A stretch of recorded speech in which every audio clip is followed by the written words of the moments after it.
Expatrié. Nom, adjectif. Vient du grec exo et patrida.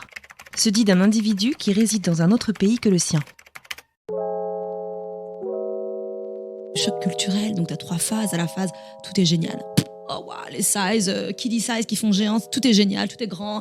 Costco, j'ai acheté pour 400 balles au début, un chariot rempli. J'ai des photos, tu vois, et je documentais ça. Mes potes, ils adorent, tu sais, sur Instagram. Je racontais ma vie ici. Et puis la deuxième phase, c'est je déteste tout. Ça m'est arrivé au bout d'un an, je pense. J'en ai marre, tout est nul. La troisième phase, c'est ça y est, tu t'adaptes. Quand tu reviens en France et que tu reviens aux États-Unis après avoir passé en France, tu te sens chez toi aux États-Unis, presque, tu vois.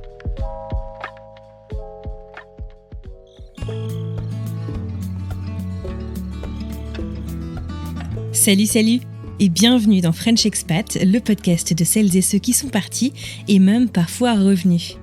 Moi c'est Anne-Fleur, la créatrice et l'hôte du podcast, et au nom de toute l'équipe de French Expat, je vous souhaite une merveilleuse année 2022. Aujourd'hui je vous parle depuis Boston. Boston, c'est justement là que j'ai rencontré mon invitée. Thuyen vit en banlieue de Boston, donc elle est née dans le sud de la France, a grandi en région parisienne au sein d'une famille vietnamienne dans une communauté multiculturelle. La culture, c'est justement ce dont on va parler aujourd'hui. Je sais pas si on peut vraiment parler de choc, en tout cas on parle en profondeur des cultures qui s'entremêlent et s'additionnent dans la vie de Thuyen. De Montigny-le-Bretonneux à Boston, en passant par Versailles, Neuilly ou encore le Danemark, Thuyen nous raconte, avec pas mal d'humour et beaucoup de transparence, comment chacune de ses vies l'a forgée en la femme qu'elle est aujourd'hui. Thuyen, que ses amis surnomment Tutu les bons tuyaux, est déterminée à être heureuse dans la vie. Et elle nous raconte aujourd'hui comment ses multiples vies l'y ont menée. Avant de laisser place à ma rencontre avec Thuyen, je vous rappelle qu'à la toute fin de l'épisode, je vous livrerai quelques indices sur l'épisode de la semaine prochaine. Allez, c'est parti. Ceinture, direction... Boston.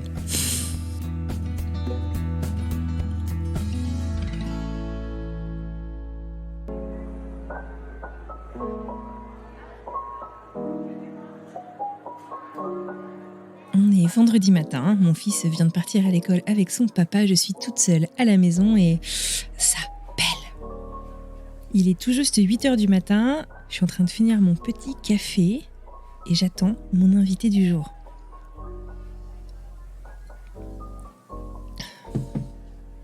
Mon invité s'appelle Thuyen. Et Thuyen, je l'ai rencontré par les réseaux sociaux, comme quoi. J'ai emménagé dans le quartier dans lequel je vis aujourd'hui il y a un peu plus d'un an. Et au moment où je suis arrivée dans le quartier, j'ai dû poster une story sur Instagram du parc du bout de la rue et elle m'a dit « Ah bah tiens, on habite juste à côté l'une de l'autre ». C'était rigolo, nos enfants ont à peu près le même âge et donc on a commencé à discuter comme ça. Thuyen m'impressionne énormément. Elle est maman de 2 enfants de moins de 3 ans et belle-maman de 2 autres enfants. Elle est arrivée aux États-Unis il y a un peu moins de 10 ans. Et si vous lui demandez ce qu'elle fait dans la vie, elle va vous dire qu'elle est stay-at-home mom, ce qui veut dire qu'elle est maman au foyer. Mais je vais la faire parler un petit peu aujourd'hui et vous allez comprendre sa définition d'une mère au foyer qui est juste complètement hallucinante. Je vous en dis pas plus, vous allez voir. Exceptionnellement aujourd'hui, mon invité vient à moi. Elle devrait arriver dans quelques minutes.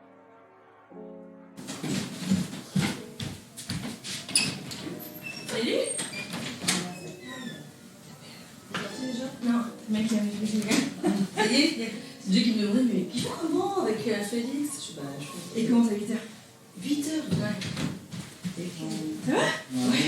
Je suis retrouvée un petit peu d'arôme là. Oh, merci beaucoup. J'en ai des chaussures. Oh, ça va. Franchement, le tapis est dramatique. Tu veux un café? Ah oui, volontiers, ouais. Il fait un peu froid.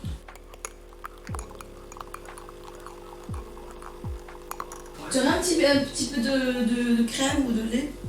J'ai pas de crème, du lait, ouais. Voilà. Ouais.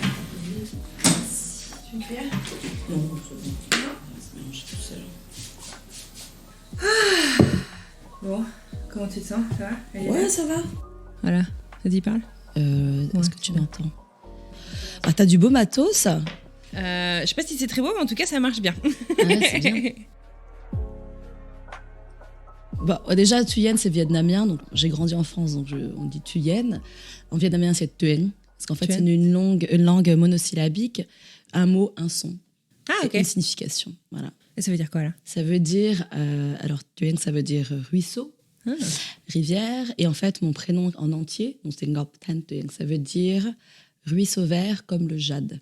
Alors, ma mère était très poétique. C'est le prénom d'une chanteuse très connue au Vietnam. Qui s'appelle Tan Tueng. Donc c'est un peu, et qui s'est fait plein de trucs de chirurgie. Donc à chaque fois, pour les gens qui connaissent, ils sont là. Ah ouais, t'as le prénom. Voilà, la génération de mes parents. Et ceux qui connaissent pas, voilà, c'est très poétique les prénoms vietnamiens. D'accord. Et donc en américain, donc c'est Thuyen. Et donc mon mari a trouvé le truc pour leur faire dire mon prénom. Il dit think of a Japanese currency and number 2. Thuyen, ah ouais. Voilà. Ah, bien, ouais. Ouais. On fait comme on peut, hein, on fait comme on peut. Ouais, c'est bien. Donc voilà. Je m'appelle Thuyen, Thuyen. Tu viens d'où en France? Je suis née à Toulouse. Ah ouais. Ouais. J'étais persuadée que t'étais du coin de Paris, moi. J'ai grandi effectivement dans la banlieue parisienne, mais je suis née à Toulouse. En fait, il y a une grande communauté de Vietnamiens. Ok. Et donc mes parents se sont rencontrés en France, bizarrement. Enfin, pas bizarrement, bon, ça arrive.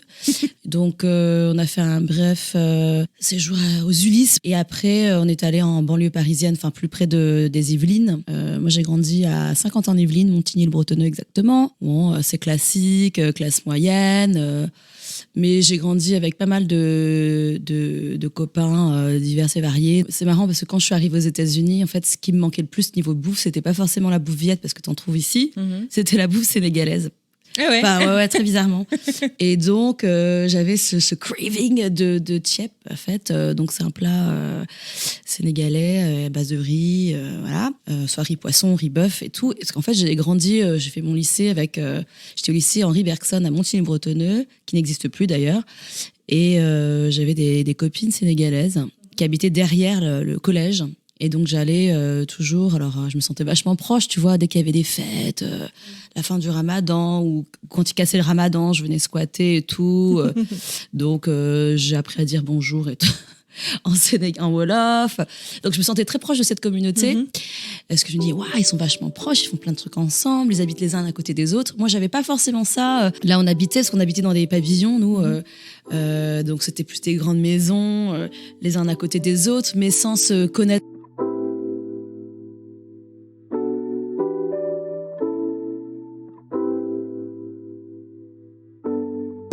Ma mère m'a toujours parlé en vietnamien, même si elle met des mots français. Et puis bon, on a toujours répondu en français avec mes frères, à son grand, voilà, grand désespoir. Et mon père, lui, a switché très rapidement en français. Donc, on a toujours parlé en français avec mon père. Mais ce qui est drôle, parce que ma mère, tu vois, aujourd'hui, quand elle est au Vietnam et que parfois on se parle au téléphone et qu'elle veut pas qu'on comprenne, elle me parle en français. C'est un peu la langue secrète. Ah ouais. Alors qu'elle continue à me parler en vietnamien sinon. Mais tu vois, il y a des langues sur lesquelles on peut jongler, donc ça, c'est assez marrant. Ouais, j'avais pas d'accent quand je parlais anglais, alors que je trouve qu'aujourd'hui j'en ai un. Bon, je l'effaçais vachement plus. Bon, après c'est peut-être la langue et tout ça, mais quand j'avais effectivement 15-16 ans, j'avais pas du tout d'accent français. Je l'effaçais complètement. J'arrivais, bref, c'est pas resté. Puis je pense qu'avec l'âge, puis le fait de montrer que tu viens aussi de France, ça me dérange pas du tout de. Tu cherches pas à effacer quoi. Je cherche pas du tout à effacer parce que justement les gens sont intrigués, tu vois. Ici à Boston, un asiatique avec un accent français. Mais why?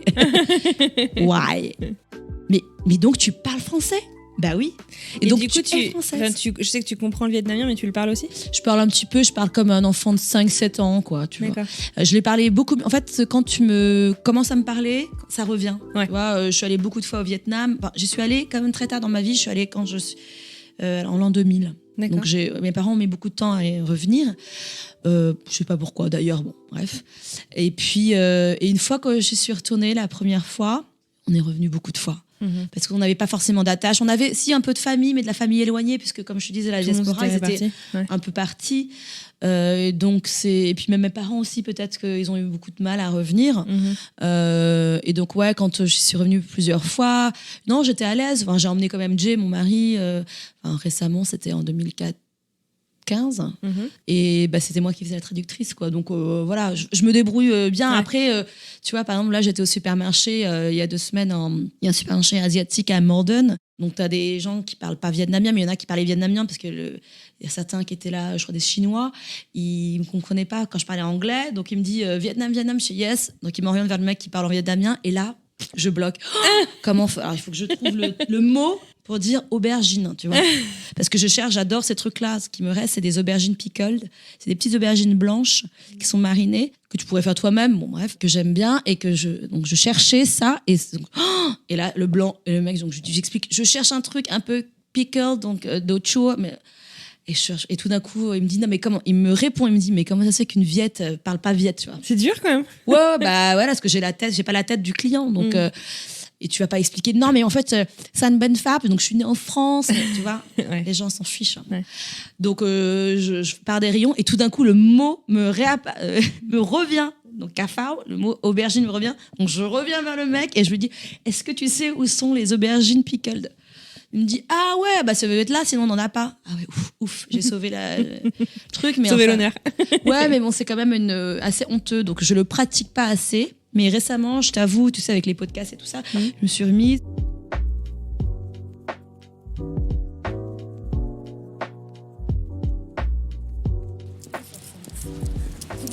Non, mais c'est vrai. Tout le monde s'habille pareil. Tu viens souvent, toi, au parc? Le week-end, on vient pas mal, ouais. Ah oui. Alors, on arrive à la sortie de l'école, là. Ah oui, c'est vrai, ça finit à quelle heure l'école? Bah, je sais pas, 2 heures. Bah, ça dépend des écoles, mais je crois que c'est genre 2h20, 2h15. Ça finit tôt, en tout cas. Trop tôt, à mon goût. Bah, il commence tôt aussi, hein. Il commence avant 8h. Hein. Bah, regarde, parce que tu vois les school bus, là. Ouais. Comment il s'appelle ce pas? Robbins Farm. Ouais. Ah non, je me demande l'histoire, j'y connais rien. Alors, c'est pas la peine de te demander. C'est déjà pas mal. Robbins Farm, voilà, et ça s'appelle. Robbins Farm. Voilà, c'est tout. C'est tout ce que je connais. Je trouve c'est sympa d'y aller. C'est moins sympa quand tu y remontes parce que évidemment pour se taper la côte. Surtout quand t'as les poussettes. La poussette double, ouais. C'est ce qui fait qu'on a une jolie vue sur Boston. Ouais, ça c'est cool. On oublie, tu sais, franchement j'oublie que je suis à Boston parfois. T'es dans ton truc. Avec qui regarde ta moumoute au micro. Oui, généralement, ça intrigue. Elle est tellement belle, la vue. Là, ouais.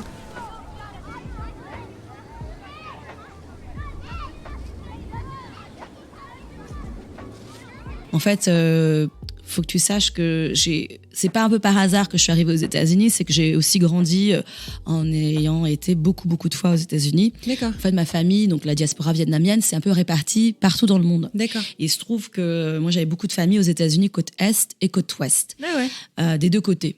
Côté maternel et côté paternel. Ma grand-mère paternelle était en Californie, donc ce qui fait qu'on depuis l'âge de...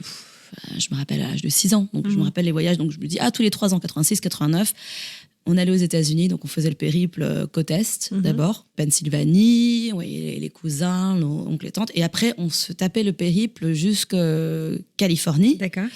Little Saigon, Orange County, donc les Vietnamiens, où on passait beaucoup de temps. Et après, venue l'adolescence, c'est là où mes parents ont décidé de nous envoyer avec mon frère, donc passer nos vacances aux États-Unis tout l'été. Ok, bonne idée, tu vois.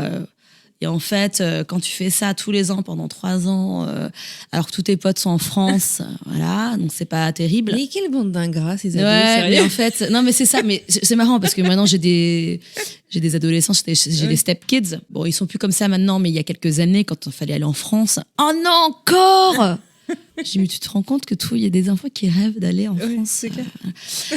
Donc, je les comprends parce que j'étais pareil, tu vois. Et effectivement, tous mes copains, mes potes en France, t'as trop de chance et tout. Ouais, mais en fait, vous vous rendez pas compte, on se fait chier. Non, mais c'est pas ça, c'est que on était chez ma grand-mère-tante qui est un peu une moine. Et donc, elle savait pas trop comment nous gérer avec mon frère. Donc, tous les matins. C'est pas super teenage friendly? Bah non, mais elle est un peu monk, donc elle se lève le matin, elle prie, elle se lève à 5h. Donc, elle savait pas trop, elle a trouvé un truc qu'on aimait bien le matin, donc elle nous a acheté ça tout le temps pour le petit déjeuner, parce qu'on mange aussi salé le petit déjeuner au Vietnam. Et donc, tous les matins, elle nous achetait des banh mi.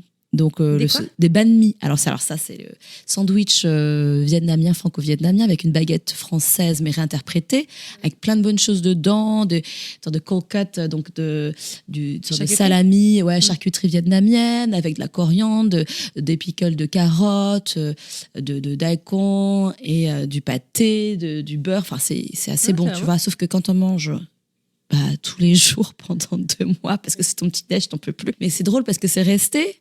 Et j'en ai fait, je dirais pas mon métier, mais j'en ai fait des pop-up encore récemment. Donc, ça fait partie de ta culture, tu vois.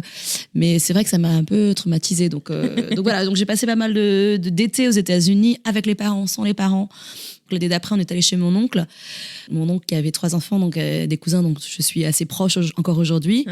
Il y avait Tina, Tracy, Michael. Tina, elle était un peu plus grande, donc j'ai fait la transition où elle est partie vivre à la fac, donc j'ai vu ça, ce truc d'aller à la fac, d'emménager. Et à l'époque, elle est allée à UCLA, donc t'imagines dans les années 80, fin des années 90, et on parlait beaucoup d'argent déjà à l'époque, mais on était en dollars, c'était $20 000, ce qui me semblait énormissime pour des études. Et bon, aujourd'hui, tu regardes à Boston, la moyenne, c'est le double. Mais c'était hyper intéressant d'avoir bougé et de payer cette somme-là, enfin, de comprendre cette culture américaine, en fait.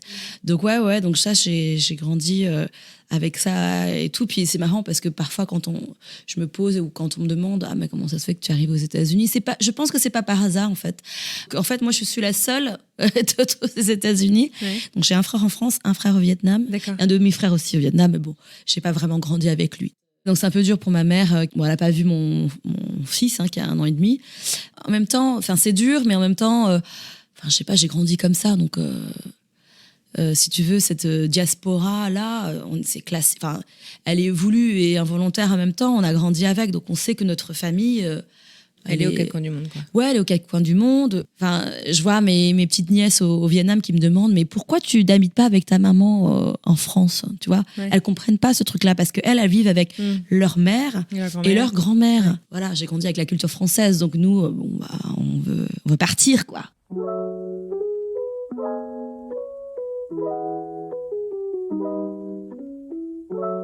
Tu veux un petit peu de café chaud ? Non, ça va, moi. Oui, il est un peu froid. Je vais juste me faire... Tu dois en entendre des trucs... C'est pour ça que je continue, c'est parce que j'aime bien. Ouais, c'est sympa. Moi, j'aime bien aussi écouter les gens. Ouais. Surtout des histoires riches, comme ça, c'est cool. Thuyen me parle de son envie de quitter le cocon familial, mais finalement c'est quand même à l'âge de 27 ans qu'elle a décidé de prendre son appart. Elle s'est mise en colocation avec des amis dans Paris. Des amis qui sont encore très proches d'elle puisque chacun de ses colocataires est désormais le parrain d'un de ses enfants. J'ai habité dans cette coloc pendant 7 ans avant de partir pour les États-Unis. Voilà. Alors attends, parce que du coup, Jay, qui est ton mari à l'heure actuelle, il arrive quand dans l'histoire ? En fait, dans une autre vie, je faisais du marketing, principalement des événements, de la communication. C'était une grosse boîte, un truc un peu classique dans la finance, mais l'informatique dans la finance. Je suis arrivée là un petit peu par hasard, en fait, par les événements. J'ai fait le CELSA, donc c'est une école à la base qui est connue pour le journalisme, mais c'est aussi une école de com qui est affiliée à Paris 4. Donc c'est une école gratuite, sur concours. Je me rappelle, j'étais à la maison des examens à Arcueil. Tu sais, c'est vrai que j'ai passé des examens. Voilà. Donc, tous les gens qui passent des examens pour les grandes écoles. Ah, on s'en souvient. On s'en souvient. Donc, horrible. Tu vois, j'étais pas du tout motivée. Je fais le truc, machin. Sur mon point de vue un peu éco. Bref. Donc, j'arrive 2e sur liste d'attente, t'imagines. Donc, ça veut dire quoi ? Merde. Qu'est-ce que je fais ? Coup de bol. On m'appelle le premier jour en disant, voilà, vous êtes 2e sur liste d'attente. Donc, premier jour d'école, vous irez pas, mais normalement, en général, ça devrait être bon, il y a quelqu'un d'autre qui va devoir se libérer. Donc, je suis arrivée au CELSA, donc c'est à Neuilly, et habitant en Saint-Quentin-en-Yvelines, donc j'avais pas très bien calculé mon temps de trajet. Donc, j'arrive mon premier jour qui était le 2e jour. Puis, je suis arrivée à la bourre, évidemment, parce que j'avais pas compris que ça mettait presque 1h30 donc, pour aller à l'école. Et ben j'ai compris ma douleur, je suis arrivée la gueule enfarinée avec j'avais un backpack, parce que mes potes se rappellent, me disaient le backpack tortue, j'avais un sac à dos. Parce que j'adorais déjà j'ai toujours adoré les sacs à dos, donc hyper masculin en forme de tortue. Les gens m'ont vu, le prof m'a fait, ou la prof, je ne sais même plus, je crois que c'est une prof, dehors. Je suis arrivée, je crois que 5 minutes en retard ou 15 minutes en retard, je ne sais plus, dehors. Mon premier jour, qui était le 2e jour, t'imagines, et devant tout le monde. Bienvenue. Donc, reconcentration. Je vais arriver mon 2e jour, qui est le 3e jour d'école. Donc là, j'étais méga fichée. Je suis arrivée hyper à l'avance, cette fois-ci, dans la salle d'amphi. J'ai essayé de sympathiser avec il y a une nana qui était là et tout. Et donc, fichée, tu vois, la nana qui arrive toujours à la bourre. Et ça m'est resté, le truc de toujours à la bourre. Ouais. Always late, c'était mon nickname. Donc mon premier jour, c'était le 3e jour d'école. Et donc, du coup, j'étais fichée, quoi. Donc, la fille qui arrive de banlieue en retard. Donc, là aussi, un autre monde, des gens qui avaient fait des prépas. Non, Celsa, c'était sympa. C'était surtout parce que les copains, en fait, tu découvres. Moi, je suis allée au Danemark, vivre à Copenhague en Erasmus. Donc, ça, c'était hyper cool aussi. Les seuls, avec ma copine Daphné, les seuls, tout le monde était branché plus vers les États-Unis, l'Angleterre. Donc, ça, c'était surpris, tu vois. Après, il y avait l'Espagne, ça me branchait pas trop. J'avais fait allemand pendant 2 ans, comme seconde LV2. Ouais. Donc, non. Donc, en fait, on avait trouvé une bidouille parce que le Celsa, c'était avec Paris 4, la Sorbonne, on est allé voir, chercher les accords avec Paris 4, chercher les facs. On a trouvé celle de Copenhague. On a écrit un mail directement au prof qui a dit oui. Et là, je suis allée le montrer. On est allé le montrer avec Daphné à Paris 4. D'accord. Et là, vous ne pouvez pas nous refuser parce que Paris 4, par rapport au Celsa, c'est énorme. Et quand on dit Paris 4 de la Sorbonne, ça tape. Donc, on ne pouvait pas nous refuser, en fait. Donc, on a réussi à partir au Danemark, encore avec une bidouille.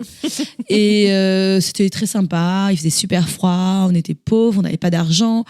Une petite bourse du mérite et puis une petite bourse en plus parce que ça coûtait tellement cher qu'on avait, je crois, 100 € parce qu'on était passé à l'euro à l'époque, 100 € au lieu des 50 par mois. Donc c'est le gros truc. Donc voilà, il fait froid. Voilà. Mais c'était sympa. Moi j'aimais bien. J'avais pris des cours. On pouvait prendre des cours, les cours qu'on voulait. Donc j'avais pris des cours de films. D'accord.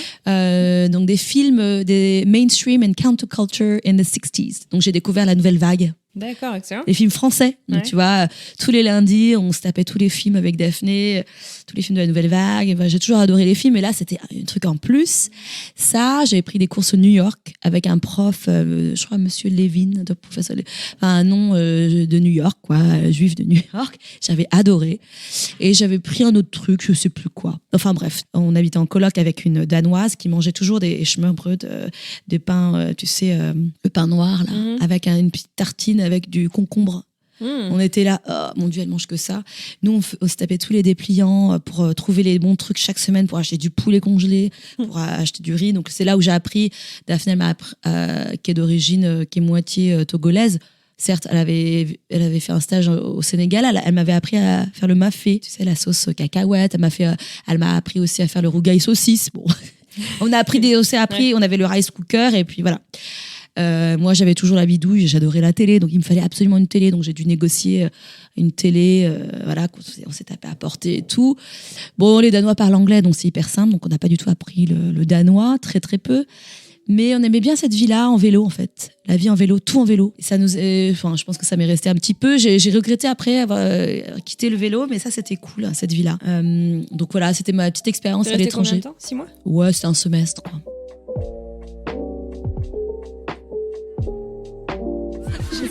C'est de les miens pour prendre en photo. Ah oui, bah vas-y.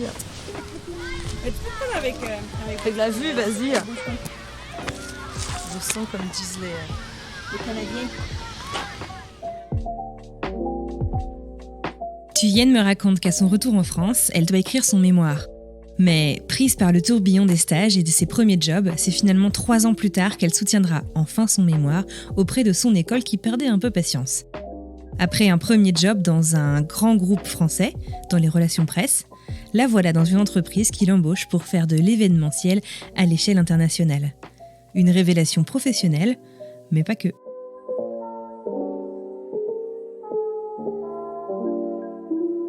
On travaillait basé de Paris mais avec des gens de Londres, basé à Paris mais avec des gens de Belgique, de l'Espagne, enfin un peu partout.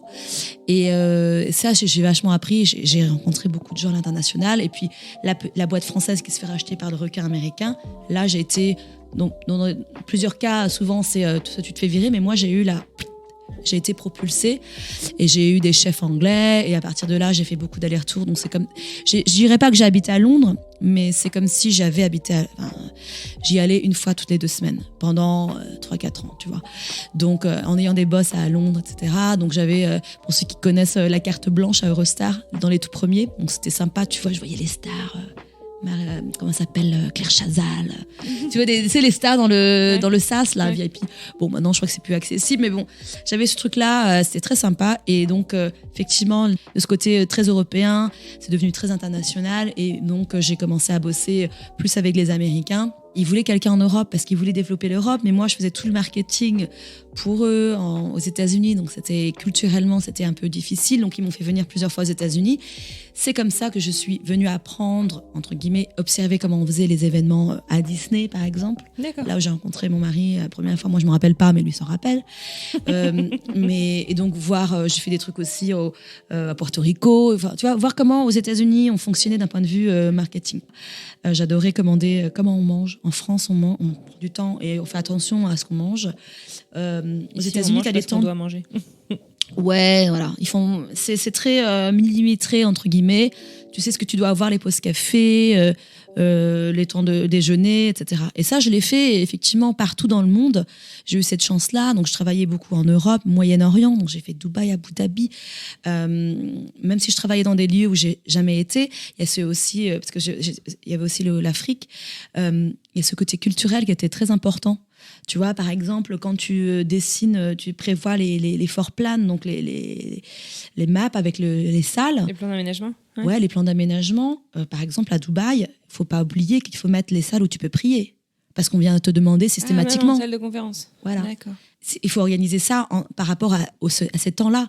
Et moi, j'adorais faire ce côté un peu recherche par rapport à l'étranger, tu vois, faire attention. Donc, souvent, j'avais un contact sur place qui n'était pas forcément marketeur, mais une sorte de office manager ou une liaison quand je ne pouvais pas visiter le lieu.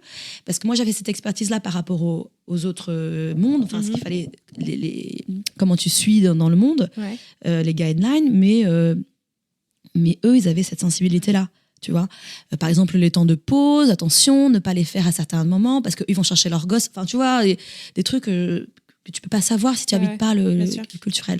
Donc voilà, donc je fais ça avec les États-Unis pendant un certain temps et puis c'est comme ça que je rencontre Jay. Mais quand je le rencontre, je suis à milieu de savoir que voilà. Lui, c'est un client en fait. D'accord. Donc parmi 300 autres clients, la première année, mais moi je me rappelais plus. Il me dit mais tu sais qu'on avait partagé une margarita. Je, ah bon. Donc ouais, il m'avait vu, je l'avais pas vu. Bon. Bref. Et puis l'année d'après, je reviens en tant que l'officiel event manager, parce que la première année où je suis venue en observatrice, donc discrètement, donc j'ai vu comment on faisait ça, et puis voilà, c'est venu comme ça. On était à différents moments de notre vie, et puis la vie a fait que on a sympathisé, on est resté en contact. Lui, il était en plein divorce.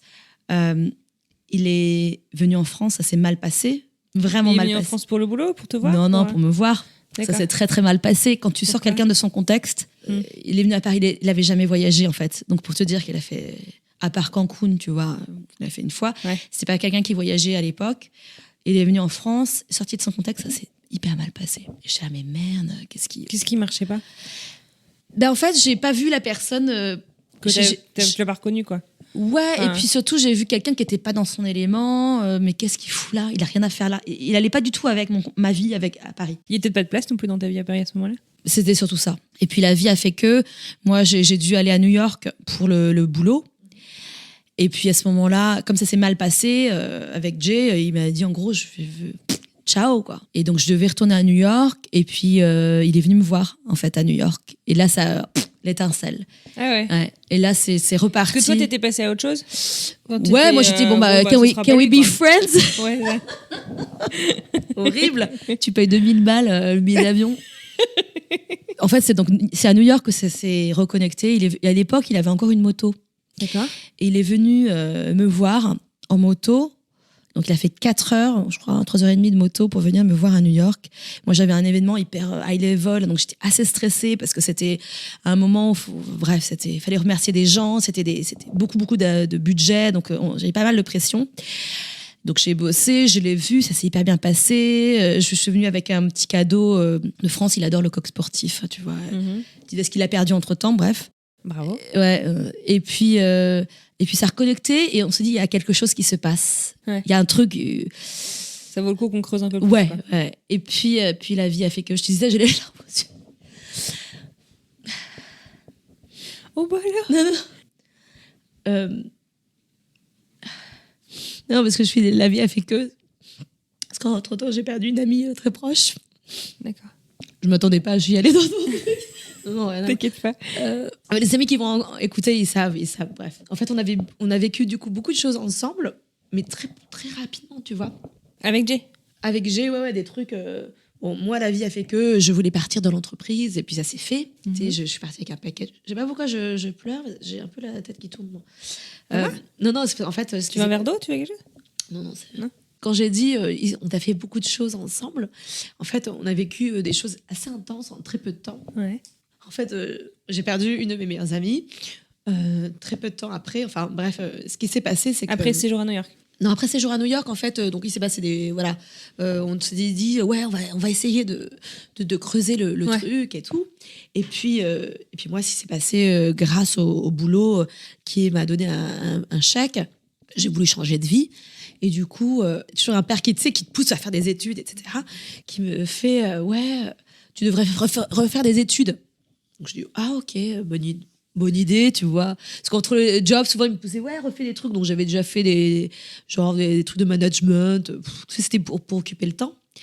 Et je dis ça à Jay à l'époque, qui m'a fait un long mail, un long benchmark sur les écoles à Boston. Ah.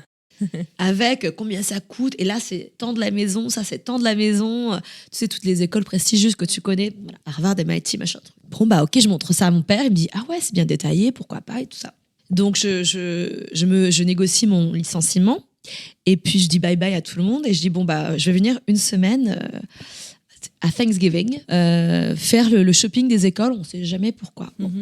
Et j'arrive et je m'organise ma petite semaine, je vais visiter les écoles et tout. Puis entre-temps, mon ancien chef, que j'adorais, mon ancien N+2 avec qui je suis restée en contact, qui avait d'ailleurs venu à mon mariage, lui me dit, tu viens, toi je te vois faire du design dans les hôtels exotiques. Alors tu vas me dire mais pourquoi? En fait, parce qu'il m'a spécifique. Voilà, parce qu'il déjà c'est en anglais, et puis il m'a associé avec ce truc parce j'ai eu la chance d'organiser un événement à Phuket en Thaïlande, un truc assez prestigieux dans un hôtel de luxe exotique avec plein de gens pour remercier les commerciaux. Voilà.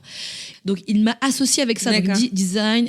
Je dis, ah ouais, bonne idée. Donc je fais ça sur Google, tu vois, je tape design, interior design, Boston, et je tombe sur Massart, qui est donc l'école Massachusetts College of Art and Design. Et donc, ça tombe bien, il y a une sorte de open house quand je serai là. Je vais y aller. Donc, je fais tous les trucs. Donc, je vais voir Harvard. Oh, j'ai envie de faire Harvard. Je vais voir MIT. Oh, j'ai envie de faire MIT. Et le dernier truc, c'est Massart. Donc, c'est pas du tout business school, parce que j'étais dans un mood de création. Ouais. Et Jay me dépose à l'école et il me dit, je te dis rien, mais je pense que tu vas aimer. Je fais, ah bon? Bon. J'y vais et en fait, pas du tout. Au début, j'avais trouvé ce petit programme sur Internet. J'étais assez curieuse, qui s'appelait Dynamic Media Institute. C'est des mots un peu magiques. Je regardais, je comprenais pas trop. Intersection entre art, science, technologie. Et puis, j'y vais et je me retrouve avec... alors, j'ai découvert ce que ça voulait dire undergrad. Donc, ce sont des gens qui arrivent en sortant du lycée. Donc, ils ont 18 ans. Donc, je fais les portes ouvertes avec eux. Je me dis, merde, qu'est-ce que je fous là? Attends, j'ai 33 ans à l'époque. Je vais reprendre des études avec des jeunes, merde. J'avais prévu de reprendre des études, mais je savais pas trop que ça allait être aux États-Unis. Et surtout, je savais pas que ça allait être aussi cher et que j'allais dilapider les sous que j'avais dans un tour du monde, en fait. Donc, j'étais partie... quand il fallait que je sois acceptée, il fallait que je fasse des lettres, des petits concours par-ci par-là d'anglais, et donc je me retrouvais, je me rappelle encore, avec ma copine Marion, on est parti en Inde, et je me vois faire dans le train, tu vois, en Inde, ma lettre de motivation et tout. Donc c'était assez marrant, toujours à faire des trucs un peu à l'arrache comme ça. Et je me trouve admise à l'école dans ce programme-là, donc qui n'est pas un undergrad, mais un graduate program. Donc, c'est plutôt niveau pour faire un master. Et donc, voilà. Et j'aime bien, en fait, quand je suis venue visiter, parce que je suis revenue entre-temps, entre le Thanksgiving et le moment où je viens aux États-Unis, je viens 40 000 fois aux États-Unis parce que l'amour fait que tu viens même que pour un week-end, tu vois. Complètement taré. Donc, tu t'en fiches, tu viens. Et du coup, j'en profite pour aller voir les gens, être motivée, passer le TOEFL. Et donc, je tombe amoureuse de ce programme. Et donc, je fais ça pendant 3 ans. ce master pendant 3 ans. Donc j'arrive aux États-Unis, non, parce que c'est pour ça que je dis les larmes et tout, parce qu'en fait, tout se goupille à des moments. En fait, je perds une de mes meilleures amies 2 semaines avant de partir. En fait, elle a la méningite, elle a mon âge, tu vois, et puis du jour au lendemain. Du jour au lendemain. C'est-à-dire qu'on était en vacances en France avec Jay dans le sud de la France. Donc nous, on passait notre truc. Entre guillemets, il venait me chercher, entre guillemets. Moi, je venais le présenter un petit peu à tout le monde en disant, il vient me chercher, mon prince charmant vient me chercher, donc au revoir.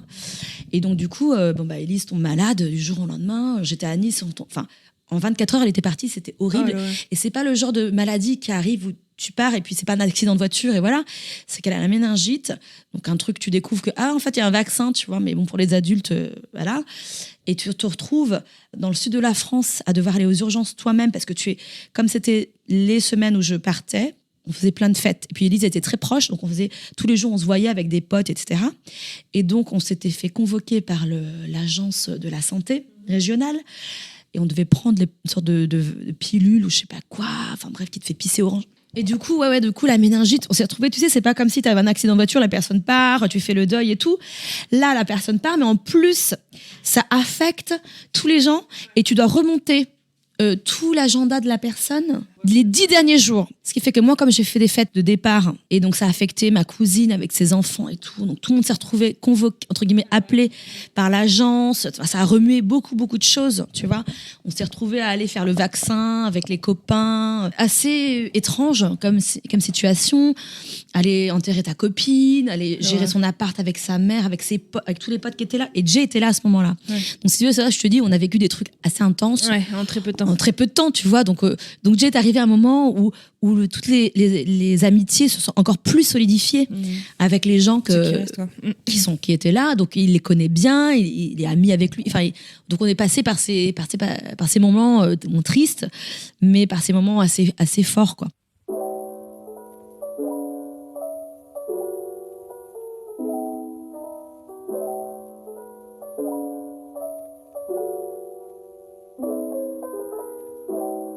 Puis donc je déménage aux États-Unis 2 semaines après avoir enterré ma copine. Et donc voilà, nouvelle vie commence. Nouvelle vie, sauf que 3 jours avant de partir, donc je fais ma fête de départ, etc. 3 jours avant de partir, Jay m'envoie un petit message, je vais à l'hosto, truc, je suis aux urgences et tout. Oh merde, je comprends pas trop ce qui se passe, j'arrive pas à l'appeler. J'avais rencontré sa mère, j'étais en contact avec sa mère, ça s'était très bien passé parce que j'avais quand même fait le test. Et donc non, j'appelle sa mère, qu'est-ce qui se passe? Personne n'arrive à le joindre. Non, mais monsieur s'était cassé la cheville 3 jours avant mon départ. Pour renforcer le truc, pour te dire qu'il s'est passé beaucoup de choses entre nous, donc t'as ça. Il s'est cassé donc 3 os, je sais pas exactement, mais je me suis retrouvée 4 mois à faire l'infirmière quand je suis déménagée. Donc moi je déménage, donc j'ai le choc aussi du déménagement, de partir loin de ma famille, loin des amis. Toute seule, je connaissais vraiment personne à Boston. J'avais rencontré 2-3 contacts qu'on m'avait refilés, mais je connaissais vraiment personne. J'arrive et je fais nounou et infirmière. 4 mois. Nounou, pourquoi? Nounou, parce qu'il n'allait pas au boulot aussi, tu vois. Jay avait 2 enfants d'un premier lit. Donc, il y avait aussi ça aussi à gérer. Bref, je suis sa seconde épouse. Donc oui, j'ai eu aussi la présentation aux enfants. Donc, je suis arrivée, quand j'ai déménagé, il ne pouvait pas venir me chercher. T'es arrivée quand même, du coup, avec quand même vachement de responsabilités, en fait, d'un coup. Je suis devenue belle-mère. Je suis devenue belle-mère, infirmière. C'était hyper tout de suite. Mais j'habitais dans la maison dans laquelle il a grandi et dans laquelle son ex habitait aussi, mais il a eu l'intelligence de modifier la maison. Il a fait construire notre chambre familiale et la disposition a changé. Donc moi, je suis arrivée avec beaucoup de bagages, entre guillemets, psychologiques, cette charge mentale dont les gens parlent. Donc c'est ça, donc je suis arrivée avec tout ça, avec le deuil en plus de la copine et tout. Enfin, ça m'a permis aussi, tu vois, d'être loin, de faire ce truc-là. Alors que d'autres copains étaient restés à Paris et puis il fallait refaire la vie, etc. C'était dur parce que, tu sais, la nature fait que, j'avais déjà perdu mes grands-parents, j'avais perdu les choses qui arrivent de la vie naturellement, mais perdre une copine qui est à ton âge et du jour au lendemain, ça c'était hyper chaud. J'imagine. Ça a été hyper traumatisant. Du coup, donc je suis arrivée faire l'infirmière parce que lui, il pouvait pas bouger, il pouvait pas vraiment conduire. c'était la cheville gauche. Donc il arrivait quand même à conduire, mais bon, je me suis retrouvée avec lui, faire des trucs, genre, tu sais, louer comme un petit scooter, mais tu sais, tu mets ta jambe voilà, pour avancer, parce que c'est quelqu'un qui est quand même assez... On voit ça beaucoup ici, d'ailleurs. J'avais jamais vu ça en France avant. C'est comme une trottinette, en fait, où tu poses ton tibia, en fait. C'est ça. Pour pas poser le pied pour continuer à bouger. Comme tu sais, par exemple, en France, quand tu vas au je pense à ce que je vais au supermarché, parce que tu as des trucs pour les handicapés avec les paniers. Ouais, où tu vas... En France, tu vois ça? Moi, j'ai déjà vu ça aux US. Non, en France, tu vois pas ça, parce qu'en France, tu as des cartes prioritaires.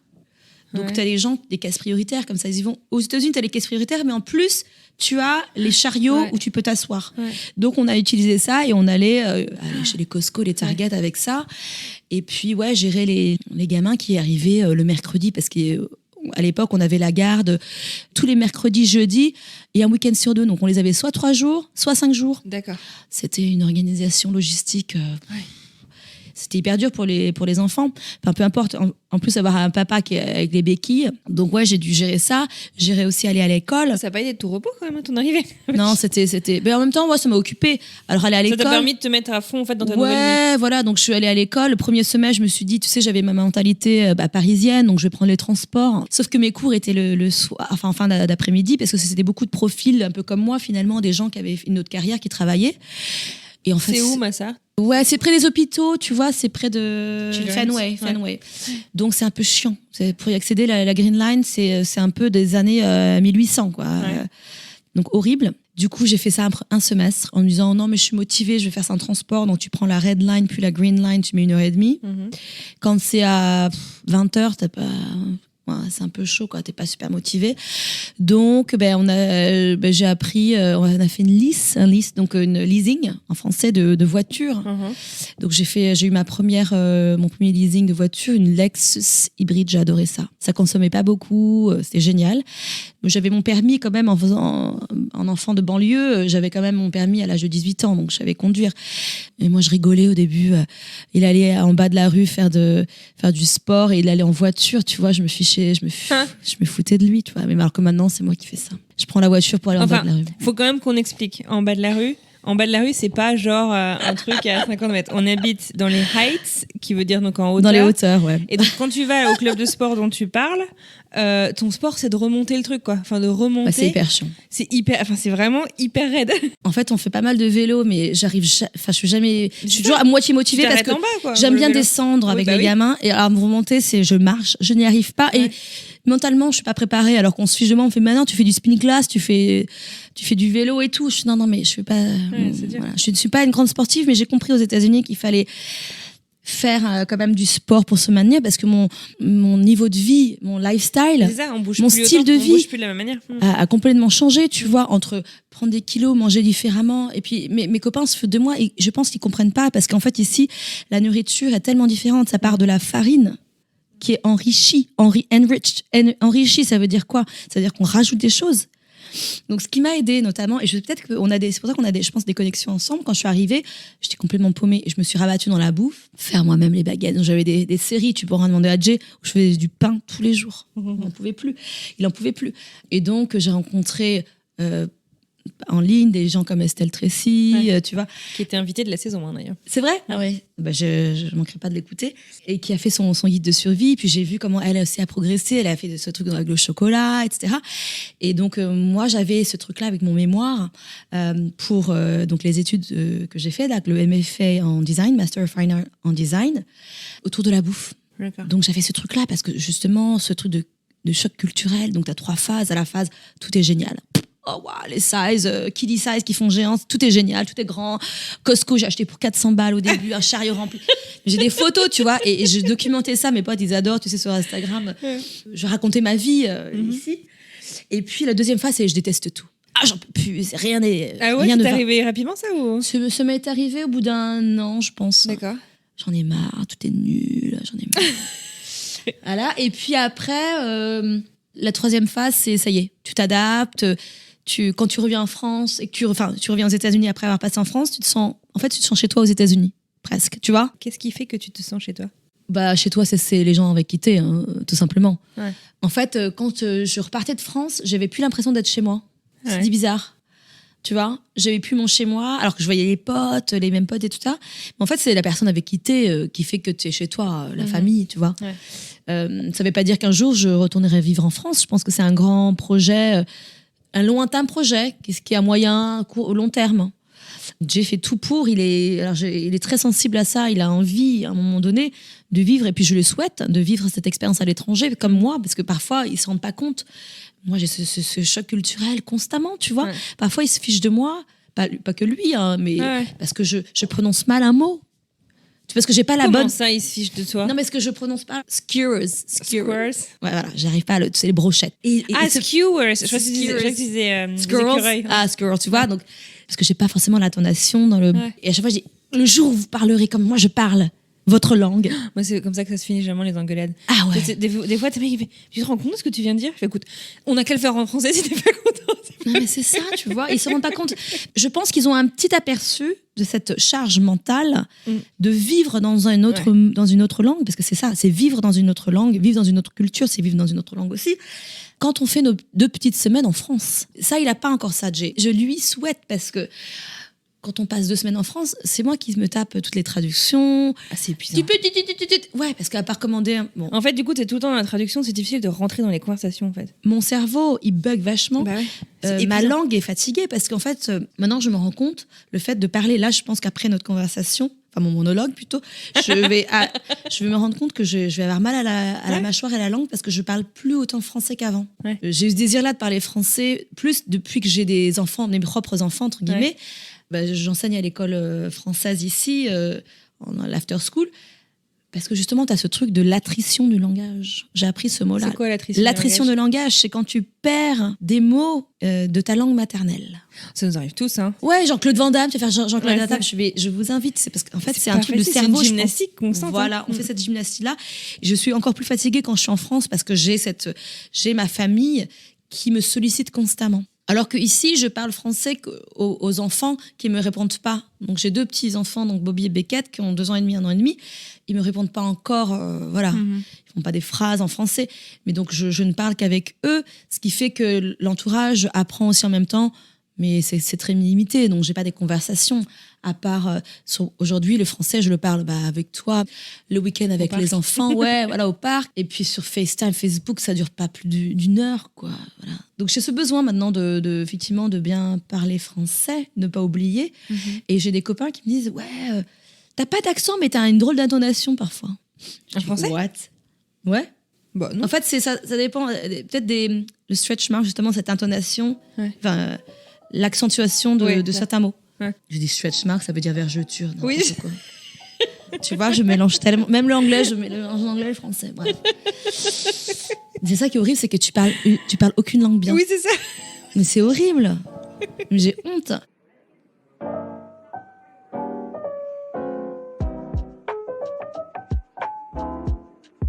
Alors, tiens, d'ailleurs, puisqu'il fait pas très chaud, le nombre de gens qui disent ah non, mais moi, à Boston, je ne pourrais pas, il fait beaucoup trop froid.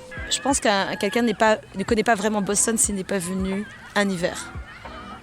En fait, mais moi j'ai mis du temps déjà à me couvrir. En tant que bonne française, j'ai mis du temps. En ballerine dans la neige. Ouais, tu vois, j'avais pas la bonne doudoune parce que j'étais encore dans mes trucs français, tu vois. Voilà, on n'avait pas ce qu'il faut, donc j'ai mis quelques années à bien comprendre les grosses bottes, bien, enfin voilà. Une fois que t'es bien équipé, il n'y a pas de souci. Puis il y a plein de trucs à faire l'hiver et tout. Mais c'est vrai que quand t'arrives de France où t'as ta petite veste, ton 2 petits duffel-coat et tes petites ballerines, bon bah ouais non, t'es pas équipé et ça caille vraiment, quoi. C'est pas le froid, ça fait mal, quoi. Et après t'oublies un peu et puis il faut trouver des choses à faire. Et j'ai un mari qui est un peu hyperactif aussi. Lui, il vient d'ici, les sports d'hiver. Donc là, j'ai déjà anticipé. C'est-à-dire que j'ai déjà la planche de snowboard qui a déjà été acheté en solde à la bonne saison. C'était avant Halloween qu'il fallait acheter tout l'équipement. Là, c'est foutu. Mais oui, c'est ça. Non, mais il faut s'y connaître. Alors, tu fais pas du ski ici pour la beauté des paysages. Enfin, en tout cas, dans le Massachusetts. Non, mais si t'as vu les Alpes, c'est pas pareil. C'est ça. C'est pas très haut. C'est pas très haut. T'as pas le côté petit chalet, tu vois. Il y a un truc qui est génial, si tu vas dans le Maine un peu plus au nord, à Sunday River, je sais pas si tu vas. Je connais pas du tout. Et en fait, c'est des resorts ski-in, ski-out.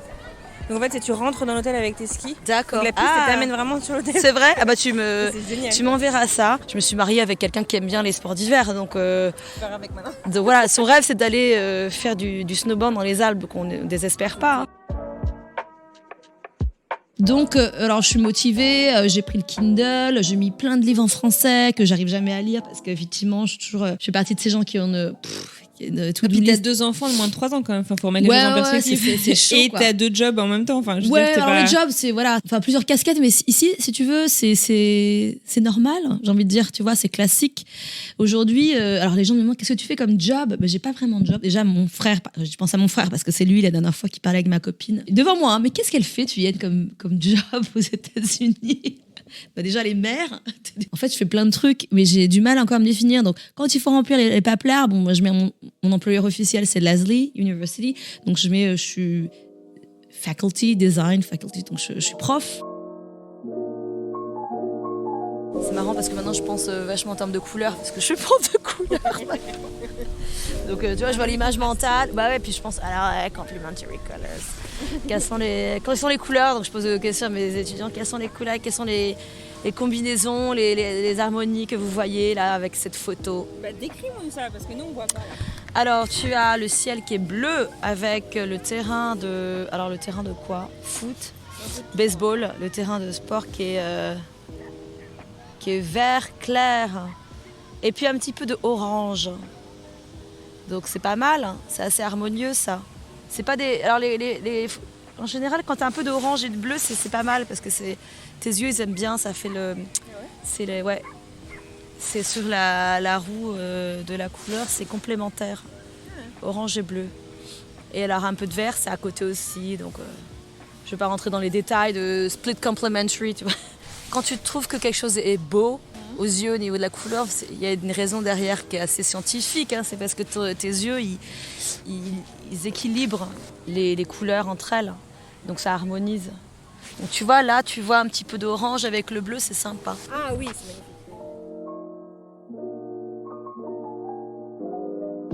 Et t'es aussi entrepreneur, là, t'es arrivée ce matin avec un paquet de granulats. Ouais, j'aimerais bien continuer ça, c'est un peu compliqué, mais à la fin de mes études d'ici, ça fait sens en fait. Parce qu'en fait, donc, j'ai fait un mémoire sur comment on mangeait avec la technologie, etc.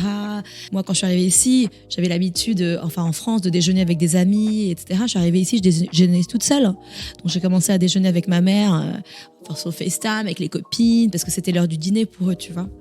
Donc cette interaction-là, ça m'a jamais vraiment dérangée, mais il y avait une sorte de disruption comme ça. Ça gêne les gens d'avoir ce téléphone aujourd'hui à tabler, non, ça fait partie de la norme. Tu te rappelles quand on allait au restaurant, on commençait à avoir nos téléphones sur la table, il y a certains, non, fallait l'éteindre. Ou est-ce que ça fait partie de la conversation, tu vois, à l'époque où j'avais encore des date night avec mon mari, tu vois, on parle et puis on regarde sur le téléphone, ça fait partie de la conversation.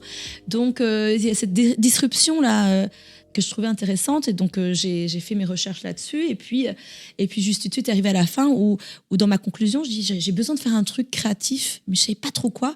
En fait, moi, c'était la création entrepreneuriale, et donc j'ai commencé à faire ça, et j'avais toujours ce truc avec la bouffe. Je suis arrivée aux États-Unis, j'avais pas tout de suite la carte verte parce que je n'étais pas mariée. J'ai commencé à avoir une carte rouge qui te permet de commencer à bosser. Je pouvais que bosser à la fac, donc avec mon visa F1, donc le visa étudiant. Et après, une fois que j'avais la carte rouge, j'ai pu bosser avant la carte verte. J'ai bossé dans les pâtisseries du coin ici. J'ai bossé en restauration. Donc j'ai découvert aussi ce monde de la restauration qui est difficile, mais que j'aurais jamais pu faire en France, tu vois. Je pense pas. Je me serais jamais lancée, puis qui est très cloisonné presque. Et du coup, moi j'aime bien faire plein de trucs et j'ai du mal à mettre... Alors, j'aime pas le mot slasher, tu vois. Les gens, slash, c'est... Je sais même pas comment me définir. Donc aujourd'hui, je dis que je suis prof, tu vois. Et non, mais ça fait sens parce que tu vois, je vois mon père, il a fait la même chose en fait. Tu vois, lui, il a fait son truc d'ingénieur, machin truc. Et puis, il a repris des études aussi. Il a fait la même chose. Il est devenu prof. Et puis, même au Vietnam, au début, quand il est venu faire sa retraite, il enseignait au MIT local, donc à l'Institut technologique de Ho Chi Minh Ville, un peu comme un fourdonné, tu vois. Et donc, moi, c'était pas dans le truc de redonner, c'était plutôt, j'ai envie de faire sens. Et puis, je vois plein de copains maintenant qui veulent devenir profs. Coucou aux potes qui font prof d'anglais, prof de français. J'en ai au moins 1, 2, 3 qui font ça, tu vois. On a eu des carrières un peu corporate, un peu classiques. Ouais. Et puis maintenant, tu es en recherche de sens, quoi. Parce que maintenant, c'est le nouveau truc. J'entendais la dernière fois, ce que j'aime bien écouter aussi quand je peux, les podcasts et tout, enfin, les émissions de radio. Et il y avait, c'était Ovidie qui parlait à Augustin Trapenard. Et elle, donc je découvre qu'elle est de la même génération que moi, même année. Et elle disait, ouais, ben nous, on est de la génération 80, tu vois, on est une génération sans lettres. On n'est pas génération perdue, on n'est pas génération Y, on n'est pas génération X, ils disaient ni millennials. En fait, c'est la génération qui n'a pas fait grand-chose. Et en fait, c'est la génération un peu des gens paumés, quoi. Bon, je suis toujours admirative des gens qui sont nés après moi, qui ont fait des trucs, qui n'ont pas peur, tu vois, qui tentent des trucs. Et je vois, moi, ma génération, nous, on a une sorte de perfectionnisme presque. On a tellement peur de foirer qu'on ne fait pas. Et mon père m'avait toujours dit ça, parce que j'ai toujours voulu faire des choses entrepreneuriales. Je l'ai même fait justement avec cette défunte copine Élise et un autre copain David. On avait ce petit trio, on avait fait des soirées Drink H2O, on faisait des soirées parisiennes de musique, de Broken Vibe, donc de musique de Londres, West London. Et puis, toujours ce côté entrepreneurial, organiser des soirées, même à perte, on s'en fiche, hein, mais c'était de travailler ensemble et tout. Mon père m'a toujours dit, parce qu'on voulait faire un café, tu vois, déjà il y a longtemps. Et mon père me disait, mais tu sais, 50% du truc, c'est d'avoir les guts, quoi. C'est d'avoir les tripes de le faire. Et j'ai vu ça, en fait, aux States. C'est con, hein, mais non, on le dit et les gens disent, ah, mais c'est hyper cliché. Non, mais en fait, il y a un truc ici. Moi, je le vis parce que je le vis, moi, avec un Américain, par exemple, que lui a osé, alors qu'il bosse dans la finance, un truc hyper boring. Voilà, peu importe. Quand je suis arrivée, il a aussi monté sa petite boîte de hockey junior pour son fils qui fait du hockey. Et maintenant, Trevor, mon grand de 19 ans, il est à la fac où il a eu une sorte de bourse pour faire du hockey sur glace de manière universitaire. Alors, universitaire, ici, il faut comprendre semi-professionnel. Hein. Mm-hmm. Il est certes en Ligue 2, mais ici, ça compte vachement. Non, puis plus tu montes au nord des États-Unis, plus la Ligue 2, c'est la Ligue 1 du Sud, quoi. Enfin, voilà, tu connaissais un petit peu ça, mais ici, c'est très important. Hein. Le hockey, c'est une religion. J'en ai mangé hein, des matchs de hockey dans le froid, je tombais malade, enceinte là-bas, enfin on s'en mange. Donc ici c'est très important, donc il a fait ça pour son fils justement comme un petit truc à part et puis il m'a montré qu'on pouvait tout faire, il a fait lui-même son logo, son truc et puis il m'a dit vas-y quoi. En fait, moi, j'ai toujours eu ce blocage parce que je viens d'une mentalité, et je me rends compte parce que je parle aussi d'argent, tu vois, en te parlant, je me rends compte, ah ouais, je parle beaucoup de thunes. Mais parce qu'en fait, en France, on a ce blocage, enfin, je ne veux pas généraliser, mais on a un truc par rapport à l'argent qui fait qu'on n'ose pas faire. Enfin, en tout cas, moi, j'ai grandi avec cette culture de tu ne dépenses que ce que tu as. Bon, j'ai jamais eu vraiment beaucoup, j'ai jamais eu non plus, on n'était pas non plus à la rue. T'es un truc par rapport à ça, tu vois, j'ai appris le truc de credit score ici. Moi, je suis hyper nulle, tu vois, je dépense que ce que j'ai. Parce que j'ai un credit score qui est minable, parce que je dépense pas, tu vois. Mais il faut apprendre à jouer le jeu. Donc, je commence à comprendre ça. Et donc, entreprendre aux États-Unis, pour moi, ça a fait sens. Et donc, ouais, j'ai commencé à faire ce truc-là. Et effectivement, moi, je transmets ma culture à travers ce que je dis, ce que je raconte à mon mari. Donc, lui est très sensible à ces sujets d'équité. Donc, j'ai appelé ma boîte Juste Tutu pour plein de raisons. Justice, parce qu'en travaillant dans la restauration, etc., j'ai vu comment on traitait les gens, les trucs des pourboires aussi. J'adore rechercher l'histoire dans l'histoire, tu vois. L'histoire des pourboires, qui travaillent aussi aujourd'hui. Et j'étais contente de repratiquer l'espagnol que j'avais perdu. Enfin, j'ai jamais vraiment fait espagnol. J'ai dû faire 2 années au CELSA d'espagnol. Mais en fait, c'est une qualité de parler espagnol dans la restauration parce que tu as toute cette population aux US qui est là. Et puis, ça se refile les tuyaux aussi, tu vois. C'est intelligent de savoir parler cette langue-là dans ce milieu-là. Là, on se rend compte avec les enfants. Moi, j'ai 2 enfants, on a déjà discuté, hein, 2 enfants en bas âge aux États-Unis. La société a choisi pour moi, entre guillemets. La société américaine est très en retard là-dessus. J'ai envie, moi parfois j'ai envie de retravailler. Moi j'aimais bien travailler dans le milieu corporate, tu vois, ça me dérangeait pas, j'aimais bien ce côté avec l'ambiance avec les gens, avoir les fournitures gratos, pourquoi pas voyager, peut-être c'est différent avec les enfants maintenant, mais j'aimais bien, bon, ça me dérangeait pas. Maintenant, la vie a fait que... C'est moins une option, quoi. C'est moins une option, j'ai pas envie, c'est un truc plus stressant. Mon mari me dit, autant n'avoir qu'un seul qui soit malheureux dans son job, quoi. Donc, il m'a toujours dit, fais ce que tu as envie de faire, autant que ce soit happy, parce que ça sert à rien qu'on soit 2 personnes malheureuses. Donc, ouais, pour l'instant, je tâtonne encore, et puis je me donne beaucoup de temps pour certains, parce qu'en France, t'as pas cartonné à 40 ans. Moi, je prends mon temps, ça arrivera quand ça arrivera. Aux États-Unis, il n'y a pas cette deadline, justement, d'avoir réussi. Tu peux réussir à 40, 50, 60, peu importe. Tu vois, ici, c'est pas un problème.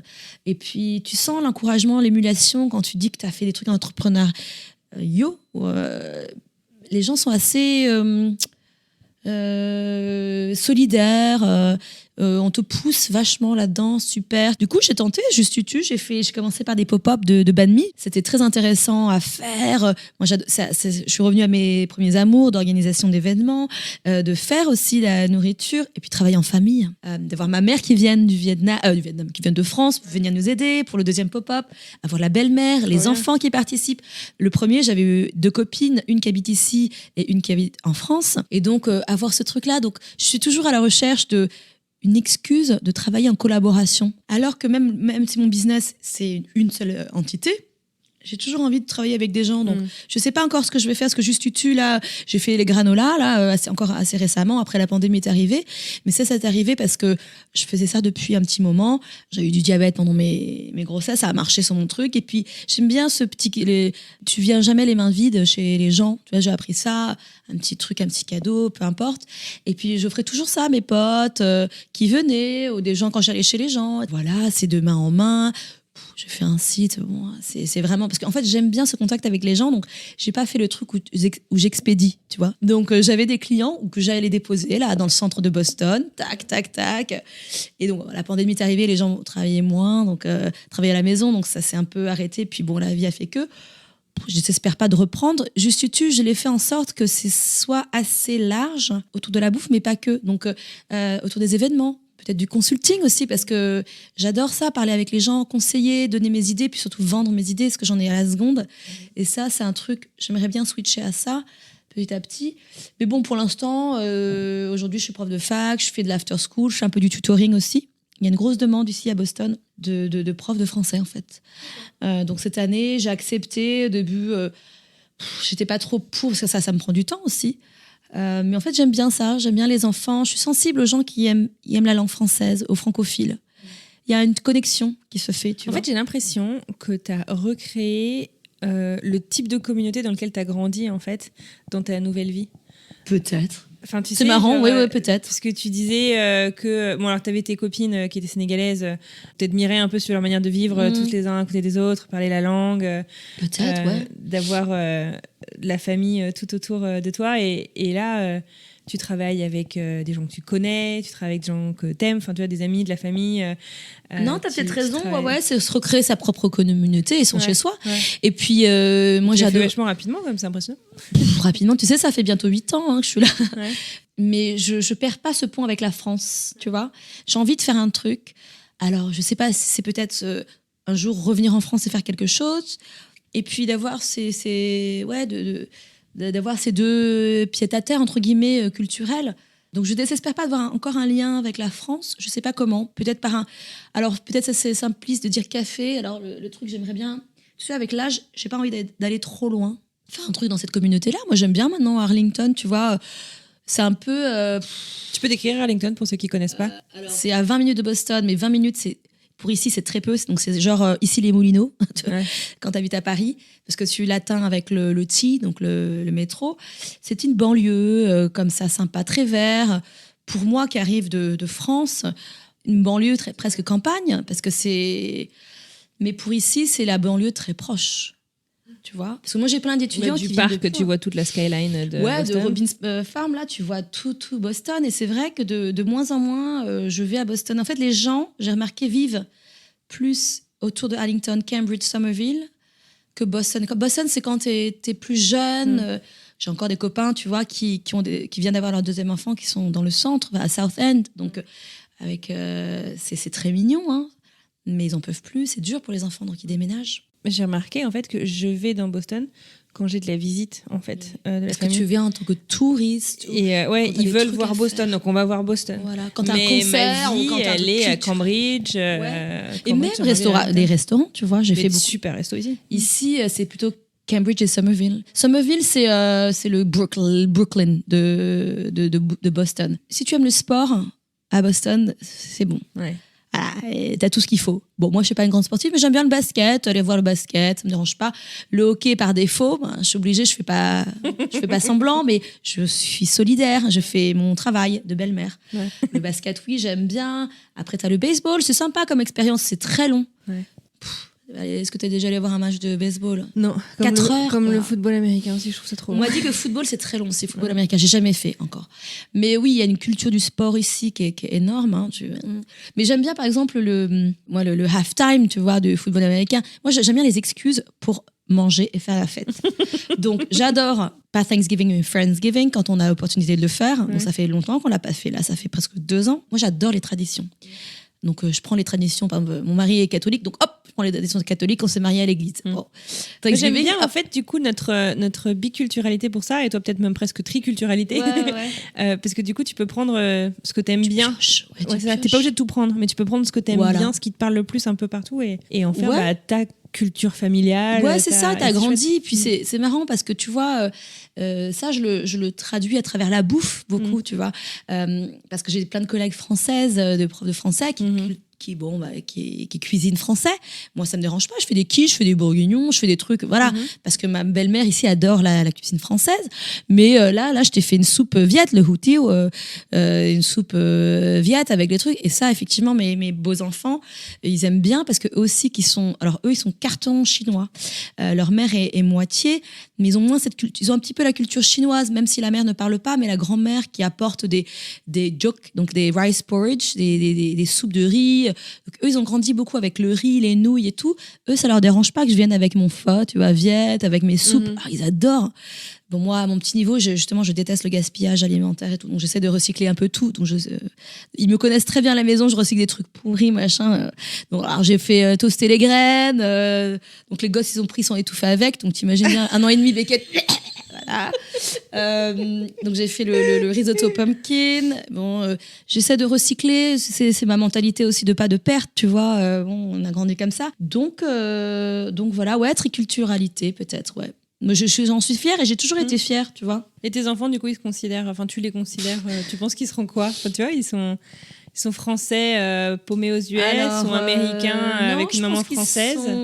Comme toi, ou toi tu leur parles français, mais eux... Ils seront ce qu'ils ont envie d'être déjà. Ouais. Et puis, ils ont déjà les 2 passeports, donc ça c'est bien, je pense. Alors mon mari m'a dit, il serait temps que je fasse le passeport américain, la citoyenneté américaine. Je ne l'ai pas encore faite. Je pense que c'est psychologique. Ouais. J'ai pourtant le passeport vietnamien, tu vois. Grâce à mes parents qui ont pu le avoir, j'ai ça. J'aime bien l'idée, je fantasme l'idée d'avoir 3 passeports. J'admirais toujours ces gens-là qui avaient 3 passeports. Ça fait un peu espion, tu sais, ouais, avec ton beau bag. Ouais, tu peux aller n'importe où comme tu veux et tout. Donc j'aime bien cette idée-là. Après, je me sens pas américaine, mais je suis peut-être la plus américaine de mes amis. Tu vois, depuis toujours, mes amis m'ont toujours dit... Tes amis français, tu veux dire? Français, m'ont toujours dit, c'était toi la plus américanisée déjà. J'avais toujours cet accent américain. J'étais toujours tournée... T'as grandi finalement en fait avec cette culture. Ouais, je suis tournée avec la culture américaine, la télé, les Friends, etc., les séries, la musique. Moi, j'apprenais l'anglais comme ça, par les séries télé, les films et surtout la musique. J'avais le Star Club. Je piquais les Star Club parce que j'étais trop Star pauvre. Club, on les achetait à 3. Je me souviens que voilà, parce qu'on était trop pauvres pour les acheter, tu vois. Donc Star Club, les copines, je les photocopiais les paroles, tu vois, tellement j'étais raffia. Mais oui, il y avait les fiches de paroles. Oui, voilà, exactement. je me souviens. Ouais, ça faisait sens quand je leur ai présenté Jay. En fait, ça choquait personne, quoi. Ouais, parce qu'en fait, t'étais déjà dans cette culture-là, et moi, je me serais jamais projetée. Enfin, si. J'ai vu une voyante. Ah. Il y a avant de rencontrer Jay, justement, dans une vague un petit peu comme ça de flou, tu sais, on aime bien se rattacher à des choses. Et j'avais vu une voyante qui est d'ailleurs venue à mon mariage faire ça pour mes... Et elle me parle de ma vie, de machin truc, et puis elle me prédit, elle me dit, oui, vous allez être avec un anglo-saxon plus âgé. Non mais... Un truc comme ça. Truc de ouf. Et genre, tu l'avais jamais rencontré encore, lui, à l'époque? Non, alors tu vois, du coup, moi, j'étais focalisée sur anglo-saxon. Ah, du coup, tu cherchais le radar. Mais alors que pas du tout, tu vois. Alors, j'étais là, mes potes anglo-saxons, qui c'est? Et donc, ça s'est reconfirmé, tu vois. Vous avez une grosse différence avec lui? 10 ans. On a 10 ans, ouais. Elle est née en 70. Et donc, et c'est drôle, tu vois, j'ai toujours gardé ça en tête. Et quand j'ai organisé donc, le mariage, parce que je fais aussi du wedding planning aussi. Donc juste pour remettre les choses en perspective, tout à l'heure tu m'as dit que tu avais des enfants donc tu ne pouvais pas travailler, mais tu as quand même 72 jobs quoi entre temps. Ouais, mais j'aime bien en fait, ça me dérange pas. Non, mais c'est génial. Toi-même tu sais, en fait, le seul conseil que j'ai eu de Jay, qui était déjà parent depuis longtemps, m'a dit tu dois avoir ta propre vie. Ça c'est le seul conseil qu'il m'ait donné, c'est-à-dire que ta vie c'est pas tes enfants. Voilà. Et moi j'adore les nouveaux challenges, les nouveaux trucs. Si je peux encore enseigner d'autres trucs, pourquoi pas. Si je peux faire du wedding planning, pourquoi pas. Donc, parce que j'ai une copine qui était venue à notre mariage en France et c'était un vrai événement. C'est-à-dire c'était un événement sur 3 jours, enfin un truc assez sympa, tu vois. Pourtant c'était un remariage pour Jay, mais j'étais avec un Broomzilla qui voulait un mariage en France. Alors, pas un Broomzilla, un Groomzilla. Groomzilla. Parce que Broomzilla, ça fait balai. Groomzilla. Tu vois, j'arrive plus à parler français. Groomzilla, ouais, Groomzilla. C'est-à-dire qu'il était à fond, faut faire comme ça, parce qu'il m'a dit, Yann, au début, je dis, je vais juste faire une fête. Ouais. Tu vois, on est déjà mariés à Cambridge ici. Bon, pour les papiers. Je voulais pas faire un gros truc, quoi. Et en fait, non, si, ça fait un super gros truc. Mariage à Saint-Sulpice, donc les gens qui sont à Saint-Sulpice. Donc, petite église de Paris, 6e. Par hasard, on est allé dans cette communauté parce que il me semblait avoir entendu qu'un ami avait un copain qui était proche de cette communauté, donc je les ai contactés. De fil en aiguille, ils avaient dit non, mais en fait, oui, ils nous ont accueillis à bras ouverts, très très sympa. Incroyable. Et puis, donc incroyable d'avoir tout le monde. Mais comment t'as fait ? Mais tu demandes les talents. Mais non, mais tu demandes et puis voilà. Et puis ça, on a fait un truc sympa je te raconte encore parce que moi j'ai adoré. En fait, on nous dit toujours profite de ton mariage parce que ça passe tellement vite. Et j'ai adoré mon propre mariage, tu vois.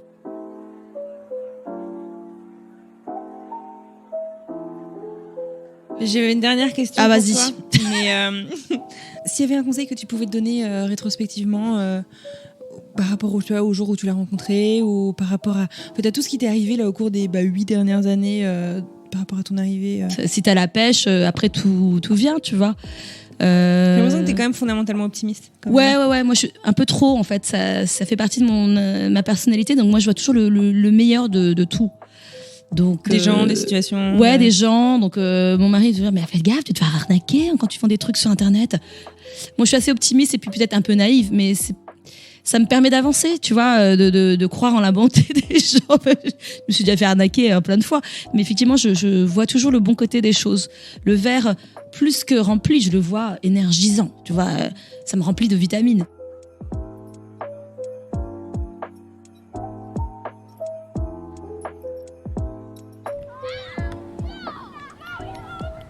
Ok, on va rentrer ?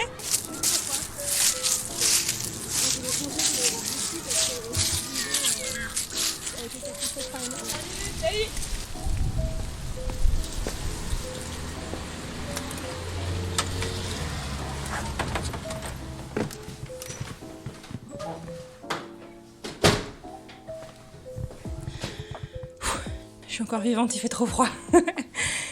Merci beaucoup à vous d'avoir écouté cet épisode.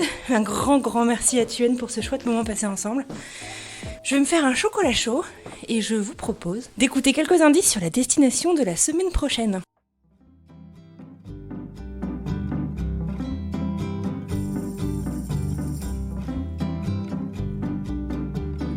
Après, des fois tu te dis comment tu dis à ta famille que tu repars encore, quoi. Quand ça fait déjà 2-3 fois que tu pars pour une période de 1 an, 6 mois, c'est compliqué de leur annoncer quand même. Donc je ferai ça pour eux. Après, pour mon expérience personnelle, je repartirai. Après, je sais pas dans quel pays je repartirai finalement, puisque à ce moment-là, j'ai saisi des opportunités qui sont présentées pour les différents stages et jobs. En tout cas, je repartirai en Amérique latine, c'est sûr.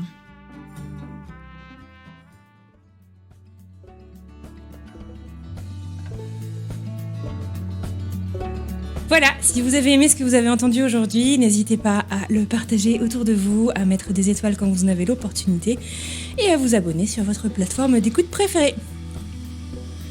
Ça y est, mon chocolat chaud est prêt. Je vous souhaite une très bonne fin de journée et je vous dis à mardi prochain pour une nouvelle histoire.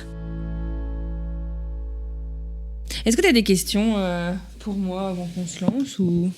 Moi j'ai toujours des questions, ça va être moi l'intervieweuse là. Vas-y, tu peux tenter ta chance. Comment t'as commencé les podcasts ? Hein? Comment t'as commencé les podcasts? Ah oui, t'es vraiment négatif.